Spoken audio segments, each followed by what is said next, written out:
Okay, so this recording help you to understand about module number 7 assignment in array here, right?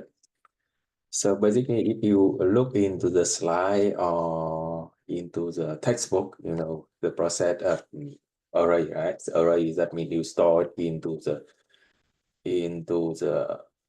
continuous slot in the memory here, right? And you see that all elements in the array, they have the same name, right? Think about for this array here, you have 1, 2, 3, 4, 5, you have 5 elements.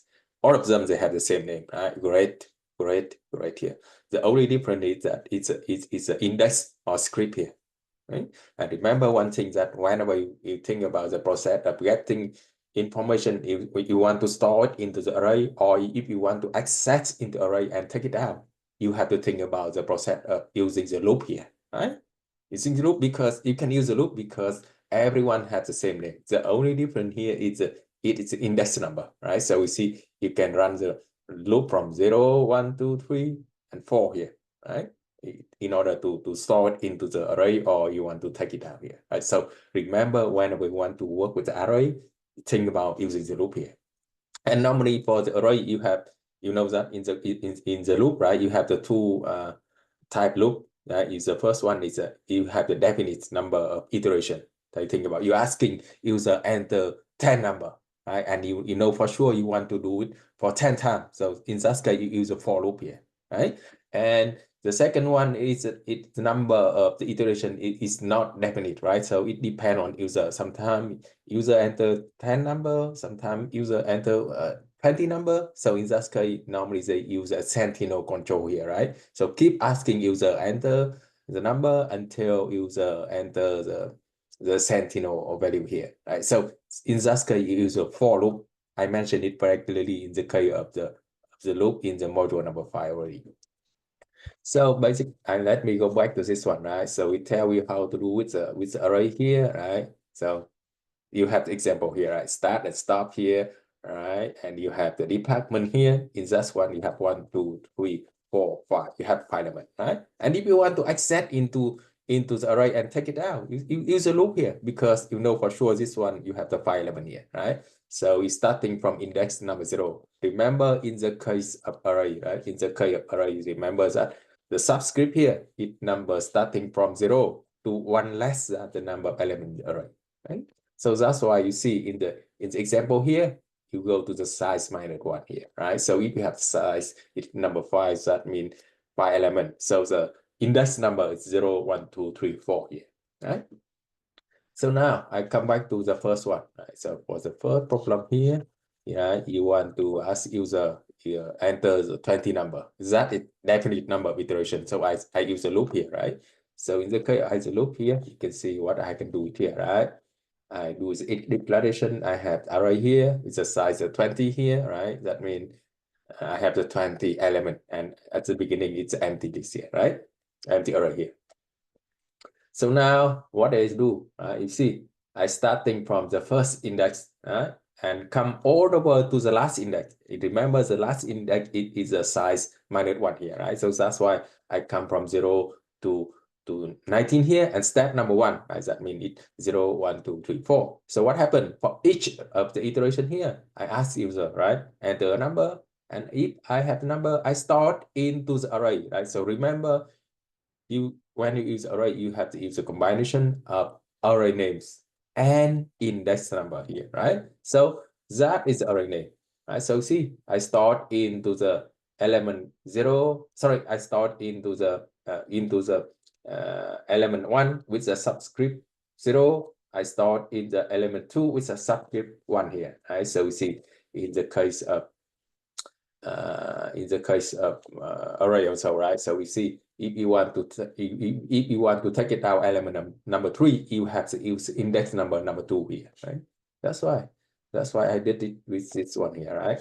I go from 0 to 15 as step number 1, right? So this is process you start into the array already, right? So in that case, you already have the array with the 20 number here, right? Think about, you have array with the 20 number here. I think about here, number 1, 2, 3, and come all over to 20 here, right? So now we have an array. And now the process, if you want to take it out, you want to print it out in the reverse order. That means you have to print it out the last one first, right? And 19 and 18 and so on, right? So in order to do that, you work with the last element here, right? So see, you have 20 number in the array. That means the last index here is 90, right? And it come all over to the 0. And now step here is -1, right? So see, starting from this one and 19 and 18 and so on. That's all. That is the process you work with this one here, right? And if you look in the example, you know the process, how to work the pseudocode here. I see that some of you, by somehow you get it from the from Python. It's not supposed to do with this one, right? Because this one you asking you to do with either with the pseudocode or flowchart only, right? And you know that nowadays Python is very popular, right? Popular, and you can get it from any tool. You think about ChatGPT, right? So I see that some of you get it from somewhere and you put it here. It's not acceptable because the pseudocode is just one you can apply to any real programming language, but it's not the real programming language here, right? So that's a process for the first one, right? For the second one, you allow the user that he can enter up to 20 number, or he can enter by the second value here, right? So think about, I keep asking him to enter the number, and he can terminate it by enter -99 here, right? So I use this one with the mainline logic. I see that some of you use the while true. It's okay for me, right? But I just want to work with the mainline logic here, because in this class you learn a lot about the mainline logic. So what happened here, right? So you see in the mainline logic you have 3 components, right? You have to initialize the variable here, right? You have to initialize variable that controlling the loop, right? And that's the first one. You check the condition here. And the third one, remember, in the body of the loop, you need action to get the new value, to change the value of the variable control the loop here, right? So see, I get a temporary number here. I have not stored into the array yet, right? I need to check it is negative 99 or not, right? If not, I store it, but it is negative 999. I exit the loop here, right? So what happened here? I keep doing it, right? So you have 2 conditions to exit the loop, right?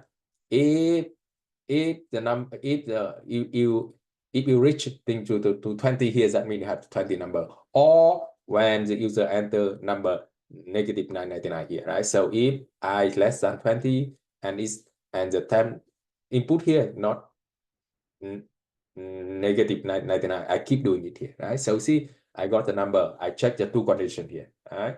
If more than 20, I stop it, or the number equal to -99.99, I stop here, right?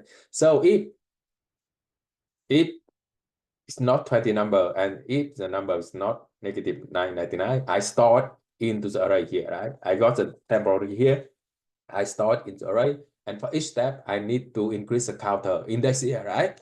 Because I starting by 0, so that means I start in the first element with the index 0, the second element with the index number 1, and so on here. Right? So see, this is a process of mainline logic that I get it.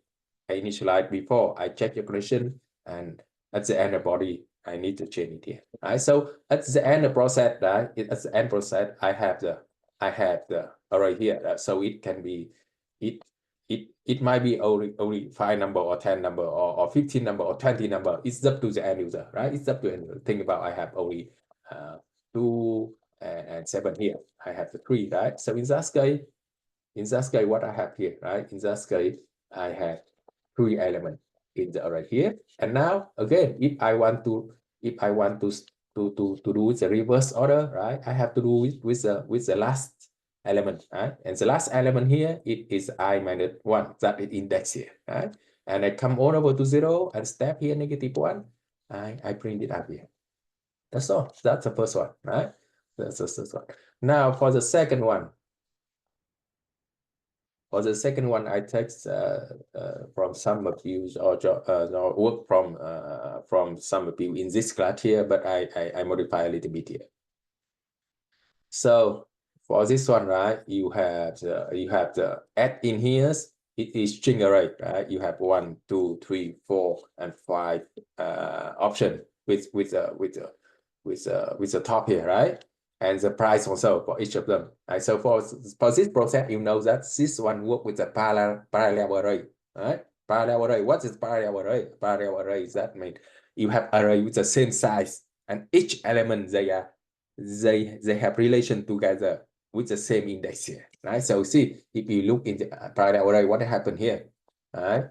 You can see here, whipped cream, you have the price here, cinnamon here, you have the price here, chocolate price here, right? Price here and price here. They have the same size, 1, 2, 3, 4, 5 element here, right? And each element, they have relation to each other with the same index here. This one index number 0, this one index number 1, and so on here. And this is a parallel array, right? I understand this one here. Now you have the add-in, you have the price, and you have total price. At the beginning, you have base price number 0 here, right?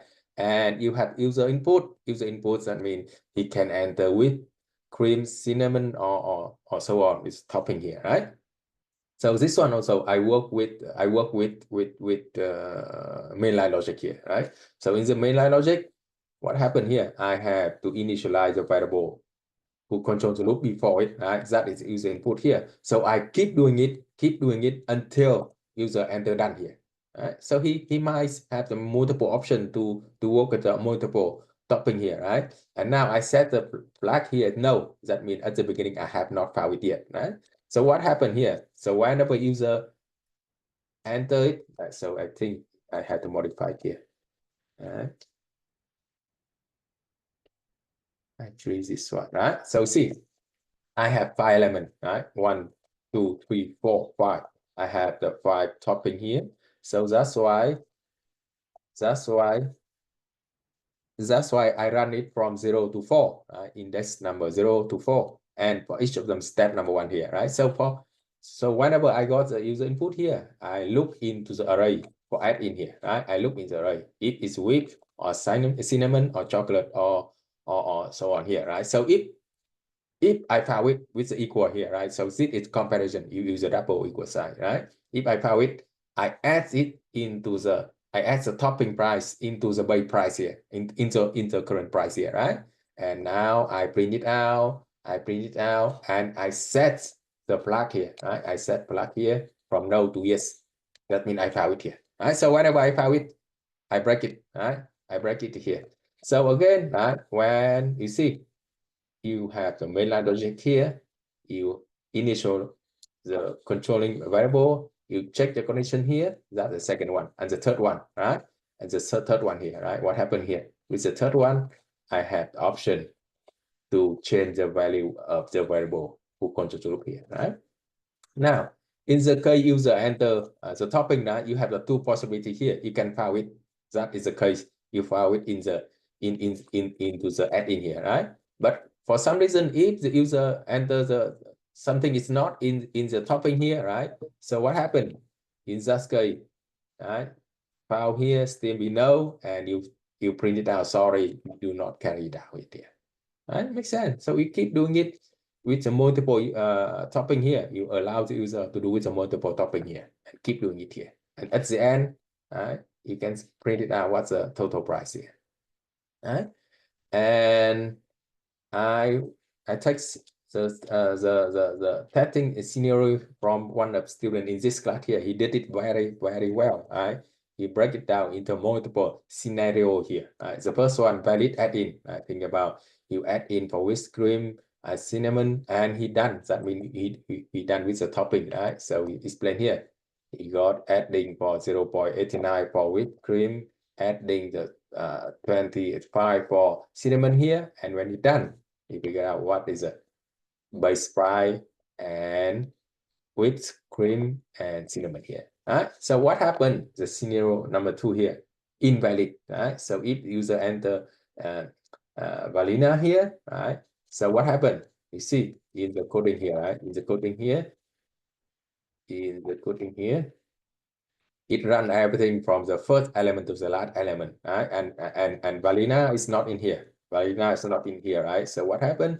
That means file is here no, right? And it printed out, sorry, we do not carry out that, right? So user again enter done. That means he exited here, right? He did it very well with 10 things here. And now the scenario number 3, mix, right? Someone is correct, someone is not correct. So we see he add for chocolate here, right? Add for chocolate here. All right, add to the 0.55 vanilla, print it out, do not carry it, right? And for this one, add it 1.5 and done. Right? So the base price is a 2 plus chocolate plus this one here. Right? He did it very well with the testing scenario here.